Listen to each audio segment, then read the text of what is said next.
Oi, gente, tudo bem? Como falei, né, tô aqui de viagem e não tô conseguindo um lugar muito bom para gravar, nenhuma luz muito boa.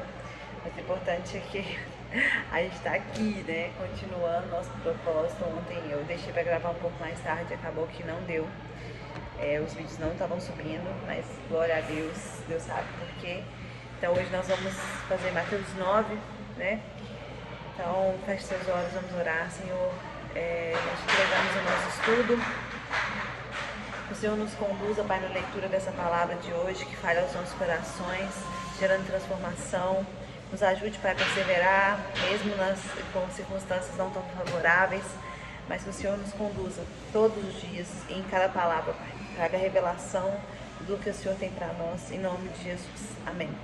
Bom, no primeiro aqui, né, fala sobre a cura do paralítico, né, que Jesus ele entrou no barco, atravessou o mar e foi para a sua cidade. E alguns homens trouxeram um paralítico deitado numa maca. E Jesus, vendo a fé que eles tinham, disse: tenha bom ânimo, filho, seus pecados foram perdoados. Aqui é interessante ver que Jesus admirou não só a fé dele, mas a fé daqueles que levaram ele, que foram os amigos. E ele diz assim: seus pecados são perdoados. Quando Jesus, ao invés de falar assim, você está curado, mas ele perdoou os pecados, Jesus estava mostrando aqui que era tão importante quanto a cura física, mas também a regeneração da pessoa, do novo ser, né? A questão do perdão, para deixar de ser pecador para ser um novo homem, né? Então, Jesus também está preocupado, gente, não só com dar coisa, como fazer milagres físicos na nossa vida, mas principalmente Jesus quer nos regenerar, perdoar, para que nós sejamos novos seres, novas criaturas nele, né? Que aqueles que estão em Cristo, nova criatura é. Então, Jesus, todo o tempo, muitas vezes, ele, ao invés de falar que ele estava curando, ele estava perdoando os pecados. E aqui, os mestres da lei, eles falam, né, que Jesus estava blasfemando. Por quê? Porque ele estava curando e perdoando. E para eles, ele não podia, somente Deus podia perdoar. Mas eles não sabiam, né, que Jesus era o Filho de Deus. E continuando aqui, ele fala assim: então os seus pecados são perdoados, ou levante-se ante. Então Jesus, para mostrar a autoridade que ele tinha, também falou assim: então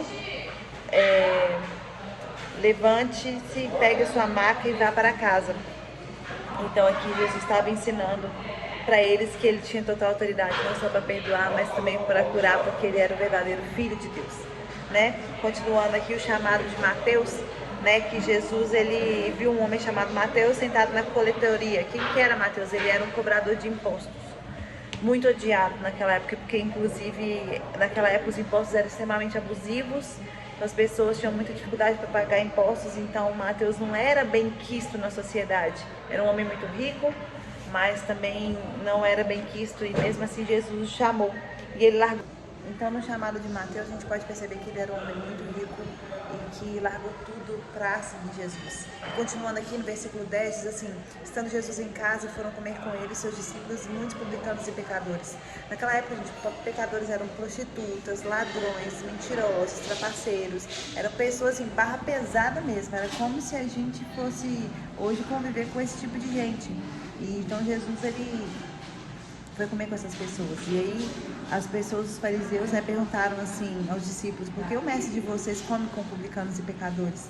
E ouvindo isso, Jesus disse: não são para os que têm saúde que precisam de médico, mas sim os doentes. Vão aprender o que significa desejo de misericórdia no sacrifício, pois eu não vim chamar justos, mas sim pecadores. Então Jesus aqui ele mostra, né, o propósito da sua vinda também, que é salvar aqueles que estão em pecado.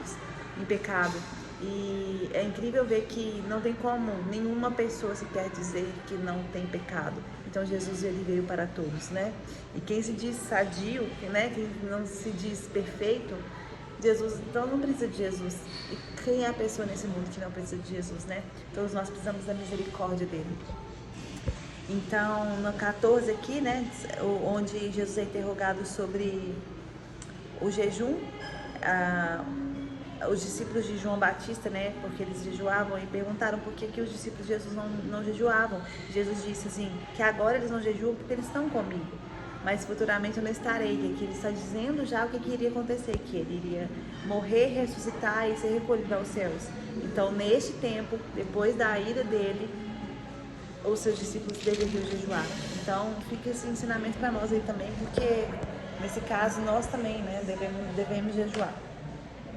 E continuando no 16, diz assim: ninguém põe remendo de pano novo em roupa velha, pois o remendo forçará a roupa tornando rasgo. Nem se põe vinho novo em vasilha de couro velha, se o fizer a vasilha arrebentará. Aqui está dizendo sobre também a nova natureza, né, de nós, depois de conhecer Cristo.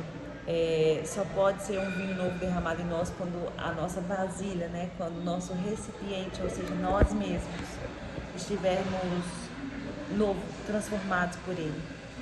E no 18 aqui, né, que diz sobre o poder de Jesus sobre a doença e sobre a morte, aqui diz que um dos dirigentes da sinagoga, ou seja, era um homem muito poderoso também naquela época, chegou em Jesus e ajoelhou diante dele e disse assim: minha filha acaba de morrer, vem, põe a tua mão sobre ela e ela viverá.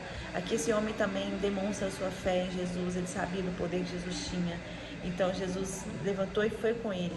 Jesus, eu acho que ele amava aqueles que realmente criam, né? Aqueles que realmente tinham fé nele. Então por isso ele não negava nenhum milagre para esses. E nesse caminho, né, Jesus encontra a mulher do fluxo de sangue, que é uma história muito famosa, né, muitas pessoas conhecem, mas Jesus, ele chama ela de filha depois que ela toca nele, ou seja, essa mulher não foi só curada, mas ela se tornou filha dele. E porque ela pensava assim: se eu tão somente tocar em seu manto eu ficarei curada. Essa mulher tinha muita fé. Então os dois nos ensinam, né, tanto o homem que a filha estava morta como a mulher do fluxo de sangue, que a gente desfruta de milagres quando a gente tem fé. Se a gente não tiver fé nos milagres, a gente não vai ver milagres. Nós seremos uma terra infrutífera de milagres justamente porque a gente não crê. Então, Jesus fala assim: ânimo, filha, sua fé te curou. Então, isso depende mais de nós do que de outras pessoas, né? E também Jesus, quando chega na casa do dirigente da sinagoga, essa filha dele, ela volta a viver, né? Simplesmente pela presença de Jesus na casa. Continuando então, no 27, Jesus encontra 2 cegos que clamam para ele: tem misericórdia de nós, filho de Davi. E entrando ele em casa, os cegos se aproximaram e ele perguntou: vocês creem que eu sou capaz de fazer isso? E eles responderam: sim, Senhor. E ele, tocando nos olhos deles, disse: que lhe seja feito segundo a fé que vocês têm. Ou seja, gente, tudo que nós vamos viver em Deus depende da nossa fé, depende do quanto nós queremos. Porque muitas vezes a gente sabe do poder de Jesus, a gente conhece Jesus, mas não crê que pode ser com a gente, que na nossa vida pode acontecer. Às vezes a gente tem mais fé para que aconteça na vida de outras pessoas, mas na nossa a gente não tem. Então, essas histórias aqui, elas nos mostram, né, o quanto a nossa fé determina o milagre que nós vamos viver. Então, qual é a fé que você tem colocado em Jesus para viver o milagre que você precisa? Se você não acreditar que esse milagre pode acontecer, nem Jesus pode fazer por você, porque até para viver milagres depende de nós, depende da nossa fé, né? Então, continuando aqui, né? Aí Jesus fala, né, para eles não falarem para ninguém que eles foram curados, eles acabam e contam para todo mundo. Então, Jesus também recebeu um homem endemoniado que não podia falar. E aí, quando o demônio foi expulso, o homem começou a falar. Então, isso mostra também uma das características do trabalho de Satanás na nossa vida, muitas vezes nos calar. E somente com Jesus, na liberdade em Jesus, nós voltamos a falar, porque tudo que o diabo quer é nos paralisar. E nossa fala tem poder, porque nós podemos profetizar. Então isso também é uma luta também, muitas vezes, para nós falar, né?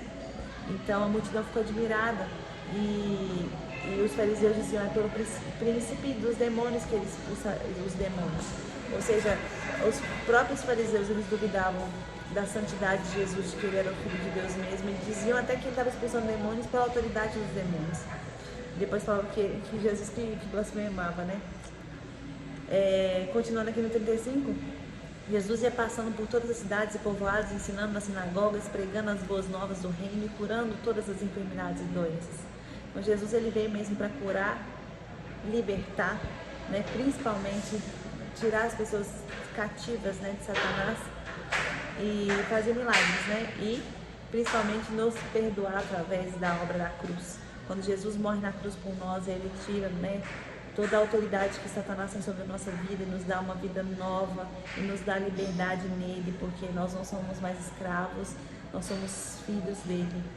E ao ver as multidões, teve compaixão delas, porque estavam aflitas e desamparadas. Então Jesus, ele já mostra, né, o quanto as pessoas precisavam dele e eram ovelhas sem pastores, né? E ele se compadece. Jesus tinha um amor, Jesus era o amor, né? Jesus é o amor, na verdade.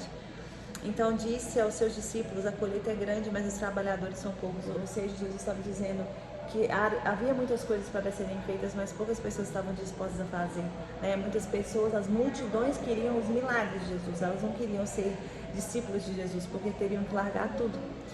Então Jesus diz assim: peçam, pois, ao Senhor da colheita que envie trabalhadores para a sua colheita. Então mostra aqui também que Deus envia os seus, né? Cada um que é levantado, ele é levantado pelo Senhor, porque Ele mesmo, Ele sabe do trabalho que existe e Ele levanta os próprios trabalhadores para fazer aquilo que nós precisamos fazer. Então, é isso. Eu acho que nesse capítulo aqui, o que mais nos ensina verdadeiramente é sobre a fé, né? Enquanto as pessoas têm fé, elas vivem milagres. Então, eu oro para que o Senhor desperte essa fé em nós hoje, né? Para que a gente ande por fé, não ande por vista, mas ande por fé, crendo em cada milagre, porque assim nos acontecerá, da forma como a gente crê, nos acontece. Então, não é pensamento positivo, é fé em Jesus, porque Ele sim pode fazer milagres, Ele sim pode transformar sua casa, pode te curar de enfermidades, pode mudar sua realidade financeira, pode fazer um ano completamente diferente se você crer e estiver disposto a obedecer. Então essa é a palavra de hoje, que Deus te abençoe em nome de Jesus.